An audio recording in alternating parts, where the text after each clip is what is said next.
මේ ප්‍රශ්نين අහන්නේ ශාකනීය වූ ව්‍යුහමය පොලිසැකරයිඩයක් වන්නේ කියලා.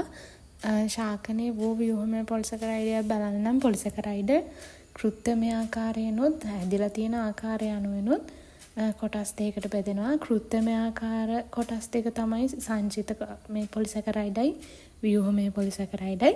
නිර්මාණය වී ඇති ආකාරය අනුව රේඛීය ආකාරයි ශාකනීය වූ ආකාරයි කියලා කොටස් දෙකකට බෙදෙනවා. ඒ ටික තමයි මේ තියෙන්නේ. එතකොට මුලින්ම ශාකනීය වූ අපි උත්තර ටික බලාගෙන යමු.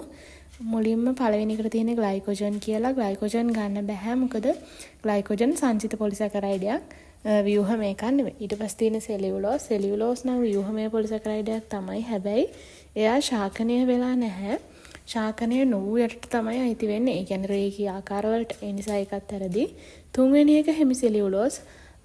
එයා ශාකනීය වෙච්ච පොලිසැකරයිඩයක්. ඒක හරි. ඒ වගේම ව්‍යුහමය පොලිසැකරයිඩයක්. ඒක හරි. එතකොට දෙකම හරි නිසා උත්තරේ 3 තමයි ගන්න වෙන්නේ.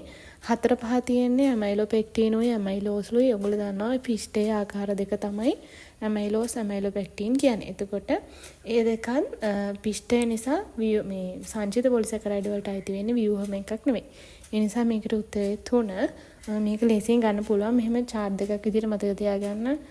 ඔයාලා වෙනම තියාගන්න. ඒකේ කෘත්‍යමය අනුවයි සැකසී ඇති ආකාරය අනුවයි පොලිසැකරයිඩ් ඔහොම වර්ග 4කට වර්ග වෙනවා කියලා මතක තියාගන්න.